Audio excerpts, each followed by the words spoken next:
Tonight, the death of a UNLV student is ruled a homicide. Nathan Valencia collapsed while taking part in an off-campus charity boxing match. Our Lauren Clark joins us here in studio with what his family is saying tonight.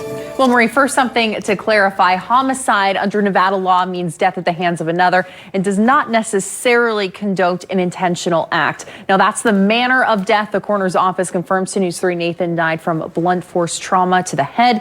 His family and friends demanding answers on what went wrong during the Kappa Sigma fraternity event. You can still see advertisements for the event up on social media. Fight Night, presented by the UNLV chapter of Kappa Sigma, a boxing match-off for charity. Student Nathan Valencia plugged as one of the fighters in the main event. But while in the ring, Nathan collapsed. He died several days later in the hospital from brain injuries. Nathan was just days shy of his 21st birthday. If there's safety protocol, my son will be in the house right now, and he'll be 21. On an interview with CNN, Nathan's parents and their attorneys pressing for answers on why this happened. What we've heard was like he was laying on the floor waiting for paramedics for about 15 minutes because they didn't have paramedics on standby at the site. At a vigil honoring her nephew's life, Nathan's aunt saying his death could have been prevented, pointing to what she sees as a failure of safety measures. Why wasn't there a professional referee? These are amateur fighters. Now, both the university and the Valencia's attorneys are investigating any safety precautions that may have been overlooked. But his mother says nothing can bring him back. How can you move on from losing a child? Especially somebody who lost his life so tragically. It could have been avoided. Now, we've reached out to the national and UNLV chapter of Kappa Sigma fraternity. We have yet to hear back. It's not a matter of if, more unfortunately, a matter of when. That is the likelihood the latest COVID-19 variant will arrive someday in Southern Nevada. We've seen it happen before with Delta, and now Omicron may get a ticket to Las Vegas. Our Jeff Gillis spoke with local health experts about the best way to protect each other.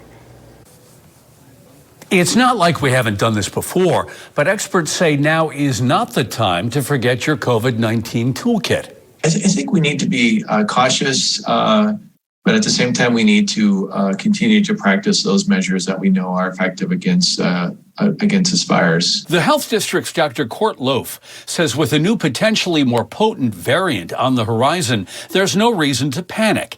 But he says you have to be smart. Again, the wearing a mask in public spaces, washing your hands, using hand sanitizer, practice social distancing. Omicron rocketed onto the world's radar for a simple reason. It's the large amount of mutations that we see in this virus. Mark Pandori is the director of Nevada's Public Health Lab. That's where many samples of COVID-19 come to be analyzed. Those mutations, Pandori says, are what worry experts. They want to know whether the changes in this variant make vaccines less protective. Labs around the globe may have answers in a couple weeks. The message from Nevada health experts is get fully vaccinated now with a booster. There's every reason to believe that even if the vaccine is affected by Omicron, that it will still do something.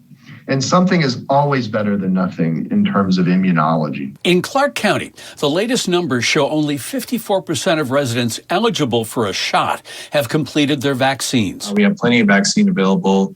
We have plenty of locations here in Southern Nevada, plenty of opportunities for people to get vaccinated. So no concerns there. The latest COVID numbers in Clark County show new COVID cases dropped over the past 3 days. But if a more transmissible variant arrives, numbers would rise, worry experts. In the meantime, COVID throws us another wrinkle. Local Nicole Daly, fully vaccinated, takes it in stride. This is kind of the new normal, do you think? I do think so. Yeah. The way we've gotten, a few various variants of concern now, as they call them, I think it's just going to have to be a way of life. A cold case closed. Metro Police announcing they believe they know who was responsible for the death of a teenage girl more than 40 years ago. John Trainer joining us from Metro Police with this long-awaited update. Kim Bryant was last seen in January of 1979. What happened to her has been a question for 42 years. Tonight, a question answered. Kim Bryant was just 16, a student at Western High School. The last time she was seen alive was at a Dairy Queen at 10 o'clock in the morning on January 23, 1979. asking her boyfriend for a ride. By the time her boyfriend arrived, she was gone. Weeks later, her body was found by 3 juveniles. There was DNA on her body, but DNA testing wasn't good enough until now. I am here to announce that we have solved a tragic case. Police say Johnny Blake Peterson's DNA was found on her body. They only found that out about a week ago after sending the DNA to a lab in Texas. That lab used public genealogy websites to track down a relative of Peterson and through them a match. Johnny had a history of run-ins with law enforcement. He was 19 when Kim was killed. Police believe he killed her. He died in 1993. Kim's family was not at the press conference, but did speak through homicide detective Ray Spencer. On behalf of my family, I would like to thank the LVMPD and investigator Terry Miller and all the investigators who have worked on this case over the past 42 years. I would also like to thank Justin Wu for putting up the money, which helped make today's announcement possible. Kim was a beautiful girl with a bright future, and it makes me happy that something is being done to help solve cases such as hers. Now, as Johnny Peterson died in the 90s, there will be no charges related to Kim Bryant's death. This is not the end of the investigation into Peterson, though. Without giving details, Metro says they are interested in looking at his connection with other cases here in Vegas, potentially nationwide. Hi, everybody. I'm Reed Cowan from News 3 Las Vegas. We want to thank you for checking out our YouTube channel. Remember, you can always see more of our videos by clicking on the video links. And also don't forget to click that subscribe button so that you don't miss out on any of our YouTube updates. Thanks for watching.